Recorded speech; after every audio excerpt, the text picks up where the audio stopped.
Assalamualaikum warahmatullahi wabarakatuh. Perkenalkan, saya Safira Fitri Harsani dengan NIM 1066 dan teman saya Heimis Dwi Setiarini dengan NIM 1119.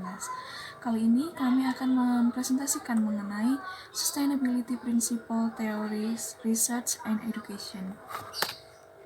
Nah, seperti yang sudah dibahas di pertemuan sebelumnya, sustainability ini itu kan memiliki pengertian keberlangsungan atau keberlanjutan, yang dimana maksud dari keberlangsungan itu keberlangsungan dalam menjaga keseimbangan kehidupan di bumi dengan kita itu tidak merusak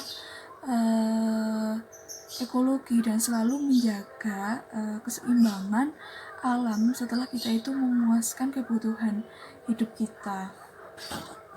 Memang saat ini sustainability itu menjadi sebuah topik perbincangan yang menarik untuk diperbicarakan di kalangan orang-orang.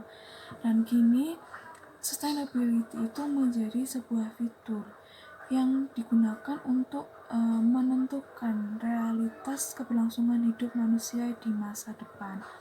Mengapa kok sustainability ini tuh menjadi sebuah fitur untuk menentukan realitas kehidupan manusia di masa depan? Karena kita ketahui bahwasanya era revolusi dan persaingan industri yang sangat maju ini tuh ternyata menimbulkan efek yang sangat negatif bagi masyarakat dan lingkungan. Tingginya keinginan dan kepentingan perusahaan untuk meningkatkan laba dan untuk meluaskan ekspansi bisnisnya, ternyata ini tuh memicu terjadinya kerusakan dan konflik lingkungan. Dan seperti yang kita ketahui di tahun sebelumnya, kan viral tuh sebuah film dokumenter yang menggambarkan warga Kalimantan yang kesusahan untuk mencari air bersih. Mereka terkena polusi udara akibat dari adanya PLTU. Lebih parahnya lagi itu kan timbulnya korban jiwa akibat dari bekas kerukan penggalian batu bara yang membuat bekas galian itu menjadi danau sehingga memakan korban jiwa, dan apalagi korban jiwanya itu adalah anak-anak. Nah, sebenarnya Indonesia ini tuh sudah mempunyai undang-undang yang mengatur kewajiban bagi perusahaan untuk melakukan program corporate social responsibility. Nah, namun ternyata CSR ini itu tidak berkontribusi sepenuhnya, karena CSR ini itu lebih mengarah ke greenwashing atau sarana pemasaran bagi perusahaan, sehingga fenomena tersebut itu menjadi sebuah dilema bagi perusahaan. Perusahaan harus mengadopsi sebuah strategi keberlangsungan yang tepat dan praktik yang secara efektif dapat menanggapi masalah sosial, etika, lingkungan, dan tata kelola yang sekaligus menciptakan kinerja dan value keuangan yang berkelanjutan bagi pemegang saham mereka. Karena sustainability saat ini itu semakin menjadi perhatian dan sebagai keharusan bagi perusahaan untuk mengintegrasikan ke dalam budaya dan bisnis perusahaan, terdapat prinsip-prinsip yang harus diperhatikan dalam menyusun pelaporan sustainability. Nah, diharapkan prinsip-prinsip ini itu dapat memberikan pedoman secara umum bagi perusahaan agar secara efektif mengelola aspek sosial, lingkungan, sekaligus keuangan bisnis mereka.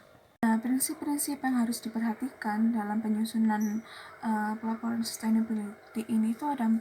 Yang pertama ada keterlibatan pemangku kepentingan. Di sini itu organisasi harus mengidentifikasi para pemangku kepentingan dalam menjelaskan bagaimana harapan dari kepentingan wajar menurut mereka, yang nantinya akan digunakan sebagai acuan dalam pengambilan keputusan dan penyusunan laporan. Nah, pemangku kepentingan di sini itu dapat mencangkup mereka yang berinvestasi di organisasi tersebut atau orang-orang hubungan lain, memiliki hubungan bentuk lain dengan organisasi. Kedua yaitu ada konteks keberlanjutan. Di sini laporan yang harus disajikan oleh organisasi itu harus lebih luas, karena pada dasarnya pertanyaan yang mendasari sebuah pelaporan keberlanjutan itu mencangkup bagaimana sebuah organisasi akan berkontribusi di masa depan terhadap peningkatan atau penurunan kondisi, pengembangan, dan tren ekonomi, lingkungan, dan sosial, baik itu di tingkat lokal, regional, atau global. Yaitu adalah materialitas. Nah, di sini laporan itu harus mencangkup aspek-aspek yang mencerminkan dampak ekonomi, lingkungan, dan sosial yang signifikan dari organisasi. Karena secara substansional, ketiga aspek itu tuh dapat mempengaruhi asesmen dan keputusan pemangku kepentingan. Yang terakhir yaitu ada kelengkapan. Di sini laporan itu harus berisi cakupan aspek material dan batasan yang cukup mencerminkan dampak ekonomi, lingkungan, dan sosial yang signifikan, serta dapat membantu pemangku kepentingan itu menilai kinerja organisasi dalam periode pelaporan. Konsep kelengkapan ini itu juga dapat digunakan untuk melihat apakah penyajian informasi yang ada di laporan itu wajar dan sesuai. Nah, prinsip-prinsip yang sudah saya jelaskan tadi secara kolektif itu menunjukkan bahwa sustainability ini itu memungkinkan untuk perusahaan-perusahaan dalam memenuhi kebutuhan generasi sekarang tanpa mengorbankan kebutuhan generasi-generasi yang akan datang. Dan kombinasi dari prinsip-prinsip tadi harus digunakan sebagai landasan dan pedoman bagi organisasi untuk mentransformasi bisnis keberlanjutan yang tadinya mengarah ke greenwashing menjadi sebuah keharusan dalam perusahaan untuk mempertanggungjawabkan dan menjadi sebuah budaya perusahaan untuk melakukan sustainability ini tadi. Berikut ini adalah teori-teori yang berkaitan dengan sustainability. Yang pertama yaitu adalah teori keagenan. Teori keagenan di sini tuh mendefinisikan hubungan antara pemilik saham atau prinsipal dengan manajemen atau agen. Di teori ini menyarankan bahwa agen itu bekerja untuk memaksimalkan kekayaan pemegang saham. Karena pemegang saham di sini itu sebagai pemilik perusahaan dan sudah semestinya seorang manajer atau manajemen perusahaan itu bertindak demi kepentingan untuk memaksimalkan kekayaan mereka, yaitu prinsipal. Yang kedua yaitu adalah teori stakeholder. Menurut teori stakeholder, semua pemangku kepentingan itu memiliki hubungan timbal balik dengan perusahaan.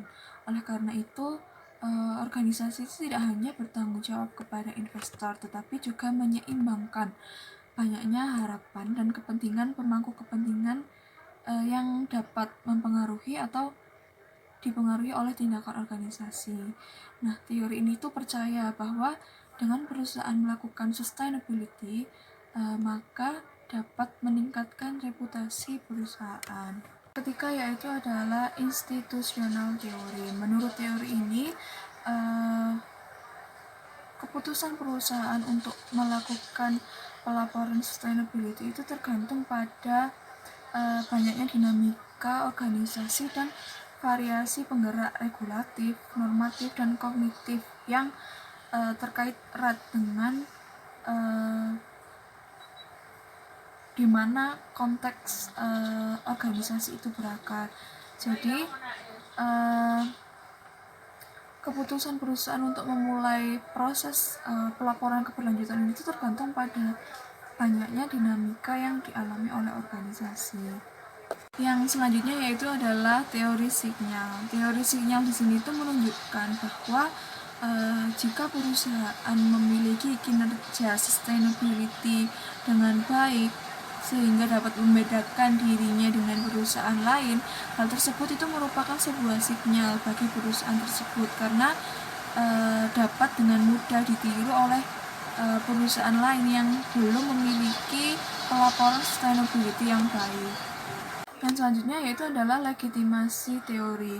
Nah, di sini organisasi dalam mengeluarkan pelaporan sustainability-nya itu ditujukan untuk mengurangi tekanan yang dikenakan oleh pemangku kepentingan atau regulator eksternal. Jadi organisasi dalam mengeluarkan laporannya itu hanya sebagai penggugur kewajiban dan penggugur tekanan dari pihak luar, seperti itu. Yang selanjutnya yaitu ada sosioeconomic theory. Di sini organisasi dalam mengeluarkan pengungkapan atau pelaporan sustainability-nya itu harus dianalisis dalam konteks sosial dan politik, karena kerangka kelembagaannya itu sangat membantu untuk memahami perilaku mereka. Selanjutnya, saya akan menjelaskan mengenai sustainability standard. Sustainable business untuk organisasi tidak hanya berarti bahwa organisasi hanya menghasilkan produk dan layanan tanpa membahayakan lingkungan, namun organisasi juga harus beroperasi secara bertanggung jawab terhadap sosial. Nah, literatur bisnis ini menyarankan penggunaan standar berkelanjutan yang dikembangkan oleh International Organization for Standardization atau ISO dalam mengukur kinerja keberlanjutan ekonomi dan kinerja keberlanjutan non-keuangan. Juga memberikan jaminan atas laporan kinerja keberlanjutan. Nah, standar ISO dan sertifikasinya ini dapat mendorong kepatuhan terhadap peraturan lingkungan juga standar sosial. Oleh karena itu, adanya standar ISO ini memungkinkan untuk mencapai solusi yang memenuhi persyaratan bisnis, juga memenuhi kebutuhan masyarakat yang lebih luas. Terdapat beberapa standar ISO yang relevan dengan 5 dimensi kinerja keberlanjutan. Yang pertama adalah ISO 9000. ISO 9000 ini adalah standar yang menyediakan seperangkat persyaratan untuk sistem manajemen mutu terlepas dari jenis aktivitas organisasi, ukurannya, atau apakah organisasi tersebut berada di sektor swasta atau publik. Nah, standar ISO 9000 ini bertujuan untuk meningkatkan kualitas dan pelayanan serta meningkatkan kualitas kinerja keberlanjutan, baik itu kinerja keberlanjutan keuangan maupun non-keuangan seperti tata kelola, kemudian sosial, etika, dan lingkungan. Kemudian yang kedua ada ISO 14000. Rangkaian ISO 14000 ini membahas berbagai aspek manajemen lingkungan, penilaian risiko, pelaporan, dan audit. Dua standar pertama yaitu ISO 14001 2004 dan ISO 14004 2004 berhubungan dengan sistem manajemen lingkungan. Secara keseluruhan, pada intinya ISO 14000 ini memberikan panduan dalam hal kinerja lingkungan, kemudian pelaporan dan audit yang relevan dengan dimensi lingkungan dari kinerja keberlanjutan. Yang ketiga ada ISO 20121. ISO 20121 ini berjudul Sustainability Events yang membahas mengenai sumber daya, masyarakat, dan lingkungan. Standar ini menawarkan pedoman dan praktik terbaik untuk membantu mengelola upaya dan peristiwa keberlanjutan serta mengontrol dampak sosial, ekonomi, dan lingkungannya. Selanjutnya yang keempat ada ISO 26000. ISO 26000 ini mencakup berbagai aktivitas organisasi mulai dari ekonomi, kemudian sosial, tata kelola, etika, dan lingkungan. Inti dari ISO 26000 ini mempertimbangkan semua aspek kinerja keuangan dengan triple bottom line. Yang pertama ada people, kedua planet, yang ketiga adalah profit. Mengenai people, ISO 26000 ini mendorong perusahaan untuk mengakui hak asasi manusia sebagai aspek penting dari tanggung jawab sosial dengan memastikan negara tempat mereka beroperasi ini menghormati hak politik, sipil, dan budaya warga negara. Kemudian yang kedua ada planet. Jadi ISO 26000 ini mempromosikan pengelolaan sumber daya yang berkelanjutan untuk memastikan bahwa organisasi bisnis tidak mengeksploitasi lingkungan tempat mereka beroperasi. Ya, dan yang ketiga adalah profit, di mana tujuan utama organisasi bisnis adalah akan terus memperoleh keuntungan dengan cara yang bertanggung jawab secara sosial untuk memastikan penciptaan nilai pemegang saham dan pencapaian tingkat pengembalian investasi yang diinginkan. Yang kelima ada ISO 27001. ISO 27001 ini bertujuan untuk memberikan panduan organisasi tentang menjaga aset informasi agar tetap aman dengan memberikan pedoman dan menyarankan persyaratan untuk sistem manajemen keamanan informasi. Dan yang terakhir ada ISO 31000. Standar ISO 31000 ini menetapkan prinsip, kerangka kerja, dan proses untuk manajemen risiko yang berlaku untuk semua jenis organisasi, baik itu sektor publik maupun sektor swasta. Panduan yang diberikan dalam ISO 31000 ini dapat diterapkan dalam penilaian dan pengelolaan risiko yang terkait dengan kelima dimensi kinerja keberlanjutan, yaitu ekonomi, kemudian governance, sosial, kemudian ethics, dan environmental. Selanjutnya mengenai implikasi global atas prinsip, teori, dan standar keberlanjutan. Globalisasi ini memungkinkan perusahaan dalam memilih berbagai inisiatif keberlanjutan yang berfokus pada berbagai masalah, fungsi, dan bidang.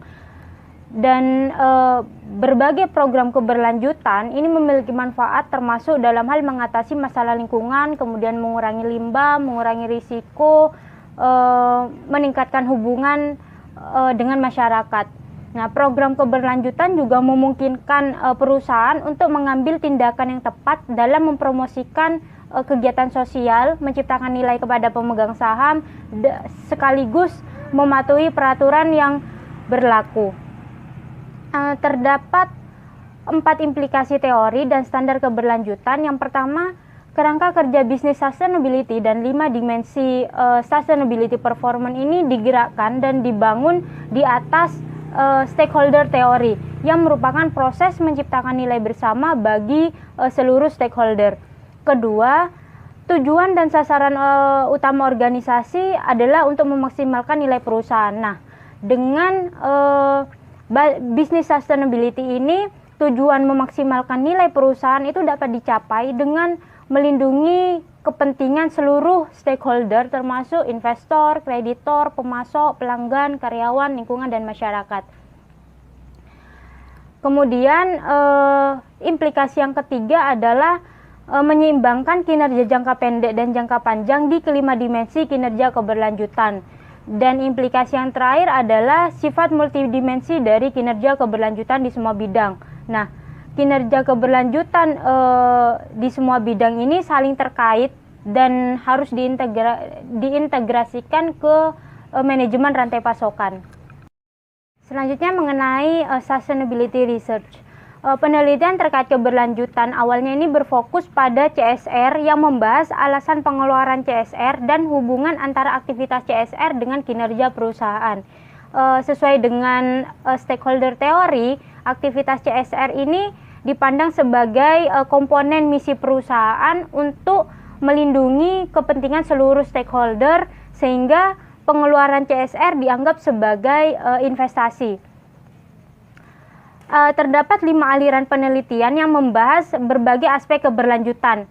Aliran pertama ini terdiri dari berbagai makalah yang mendokumentasikan relevansi green and social inisiatif untuk bisnis dengan menyelidiki apakah peduli terhadap lingkungan dan bertanggung jawab secara sosial itu bermanfaat dan bagaimana organisasi bisnis harus menangani masalah lingkungan dan sosial. Aliran penelitian ini berfokus pada masalah sosial dan lingkungan dan kaitannya dengan seluruh rantai nilai perusahaan, mulai dari proses manufaktur, saluran distribusi, hingga layanan pelanggan. Kemudian aliran kedua penelitian membahas mengenai manfaat keberlanjutan dan apakah investasi keberlanjutan dalam masalah lingkungan dan sosial membuahkan hasil dalam hal persepsi pelanggan terhadap produk dan layanan. Aliran penelitian ini sering menggunakan istilah sustainable supply chain management untuk menyoroti keputusan dan tindakan manajerial dalam mencapai kinerja keuangan dan aktivitas lain dalam menangani masalah lingkungan dan sosial, serta perbandingannya dengan praktik terbaik dalam manajemen rantai pasokan. Kemudian aliran penelitian yang ketiga ini membahas kerangka teoritis untuk bisnis sustainability dan implikasinya terhadap kinerja, pelaporan, dan jaminan keberlanjutan. Studi-studi ini menyarankan penggunaan berbagai teori dalam menghubungkan kinerja keberlanjutan dengan manajemen rantai pasokan dan strategi manajerial lainnya. Aliran penelitian yang keempat ini berkaitan dengan peran dan penggunaan standar dan sertifikasi ISO dalam meningkatkan kuantitas dan kualitas pelaporan dan jaminan keberlanjutan. Nah, dengan berfokus pada penerapan sertifikasi di bawah standar lingkungan ISO 14000, studi ini menunjukkan bahwa ISO ini dapat mendorong kepatuhan terhadap peraturan lingkungan dan standar sosial. Dan aliran yang terakhir, penelitian ini berkaitan dengan hubungan antara dimensi keuangan dan non-keuangan dari kinerja keberlanjutan dan dampaknya pada kinerja keuangan dan pasar perusahaan. Nah, beberapa studi ini menemukan bahwa perusahaan yang memulai program pengungkapan CSR ini biasanya menunjukkan kinerja keuangan dan pasar yang lebih baik, sebagaimana dibuktikan dengan pengurangan biaya ekuitas dan peningkatan cakupan analisis pada tahun berikutnya. Akademis menyarankan beberapa masalah utama governance, sosial, etika, dan lingkungan yang menantang, yaitu masalah persaingan, kemudian masalah lingkungan, hak asasi manusia, tanggung jawab produk, kemudian penyuapan dan korupsi, penghormatan terhadap privasi, memastikan transparansi dan akuntabilitas, pelembagaan, governance sosial, etika dan lingkungan, kemudian keterlibatan stakeholder, battle for talent, investasi komunitas, pasokan rantai dan keamanan produk, kemudian usaha sosial serta pengentasan kemiskinan. Ya, di sini ada beberapa sinopsis dari publikasi terkait keberlanjutan yang dipilih. Yang pertama itu ada yang ditulis oleh Coley dan Piver yang berasal dari Journal of Accounting and Public Policy tahun 2012, di mana tujuan penelitiannya adalah menguji apakah kinerja CSR mempengaruhi asimetri informasi dengan variabel dependent asimetri informasi, dan explanatory variabelnya adalah skor kinerja CSR dari KLD Stats. Perlu diketahui KLD Stats ini Stat itu kepanjangan dari Statistical Tool for Analyzing Trends in Social and Environmental Performance. Jadi KLD Stats ini adalah kumpulan data tahunan atas kinerja lingkungan, sosial, dan tata kelola perusahaan yang dinilai oleh KLD Research and Analytics Incorporated. Hasil penelitian Coley dan Piver ini menemukan bahwa kinerja CSR positif dan negatif mengurangi asimetri informasi, sedangkan pengaruh kinerja CSR negatif ini jauh lebih kuat daripada kinerja CSR positif. Kemudian yang kedua ada Wu dan Zhang yang berasal dari Accounting Review 2013, KLD Database Compustat, di mana tujuan penelitiannya adalah meneliti hubungan antara tanggung jawab sosial perusahaan dan penghindaran pajak. Variabel dependennya adalah penghindaran pajak yang agresif dengan explanatory variable kegiatan CSR yang tidak bertanggung jawab. Dari hasil penelitiannya itu ditemukan bahwa perusahaan dengan aktivitas CSR yang tidak bertanggung jawab berlebihan lebih agresif dalam menghindari pajak, menunjukkan bahwa budaya perusahaan mempengaruhi penghindaran pajak. Kemudian yang ketiga, Huang and Watson yang berasal dari Journal of Accounting Literature tahun 2015, ini memiliki tujuan penelitian review penelitian yang dipublikasikan di 13 jurnal akuntansi teratas selama dekade terakhir, di mana variabel dependennya adalah variabel CSR dan explanatory variabelnya adalah variabel keuangan dan pasar. Dari hasil penelitian ditemukan bahwa mempresentasikan informasi tentang satu faktor penentu CSR, yang kedua hubungan antara CSR dan kinerja keuangan, Yang ketiga, konsekuensi CSR, dan yang keempat, peran pengungkapan CSR dan jaminan.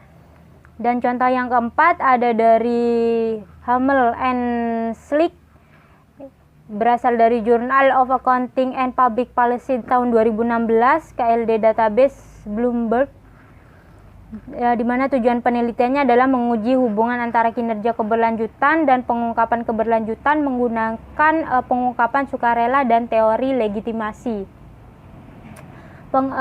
Di mana variabel dependennya adalah pengungkapan keberlanjutan dan explanatory variabelnya adalah kinerja keberlanjutan. Dari penelitian ini ditemukan bahwa konsisten dengan teori pengungkapan sukarela, pelaku keberlanjutan yang unggul memilih pengungkapan keberlanjutan yang berkualitas tinggi untuk menandakan kinerja mereka yang unggul, sedangkan pelaku keberlanjutan yang buruk ini lebih memilih pengungkapan keberlanjutan yang berkualitas rendah untuk menyamarkan kinerja mereka yang sebenarnya dan untuk melindungi legitimasi mereka berdasarkan teori legitimasi. Terdapat beberapa studi terbaru yang terpilih. Yang pertama, sebuah survei yang disponsori oleh Investor Responsibility Research Center Institute bersama dengan National Association for Environmental Management menemukan bahwa yang pertama, investor, perusahaan, dan regulator semakin tertarik pada berbagai dimensi kinerja keberlanjutan dan potensi dampak pada nilai perusahaan. Yang kedua, investor sering mengeluh tentang kesulitan dalam mendapatkan informasi keberlanjutan yang berarti tentang kinerja keberlanjutan dan keuangan. Kemudian yang ketiga, perusahaan khawatir tentang survei fatigue dan potensi biaya untuk menyediakan informasi keberlanjutan. Nah, selain itu, survei ini juga mendokumentasikan bahwa yang pertama, kurangnya konsistensi di antara perusahaan dalam menangkap, menyimpan, dan mengungkapkan informasi keberlanjutan yang dilacak pada tingkat dan rincian yang berbeda.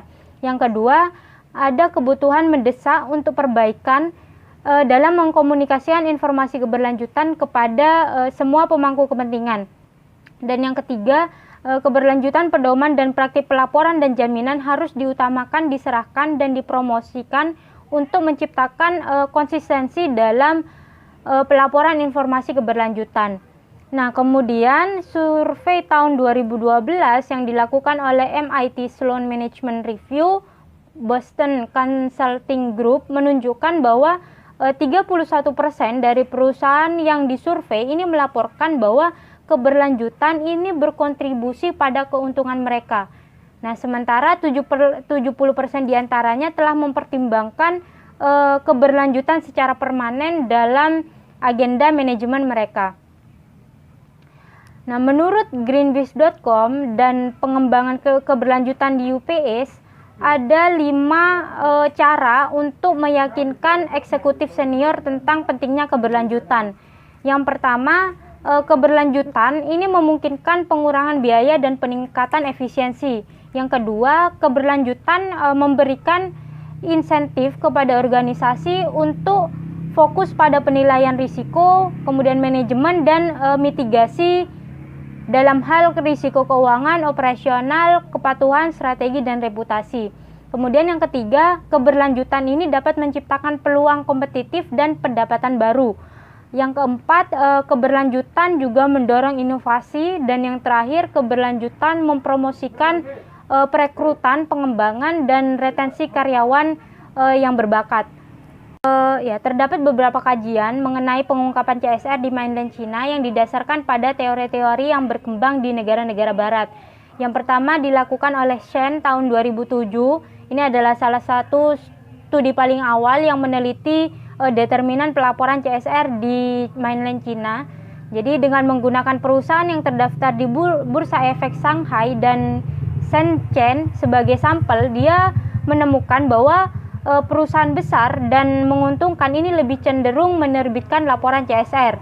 Kemudian yang kedua, dengan menggunakan perusahaan non perlakuan khusus pada tahun 2008 sampai 2009 sebagai sampel, Fang dan Jin pada tahun 2012 ini menemukan bahwa perusahaan besar menguntungkan dan diatur dengan lebih baik ini cenderung memberikan laporan CSR di mainland China dan bahwa ada hubungan positif yang signifikan antara pengungkapan CSR dan harga saham yang menunjukkan bahwa investor lebih menyukai pelaporan CSR karena pengungkapan CSR ini memberikan lebih banyak informasi kepada investor.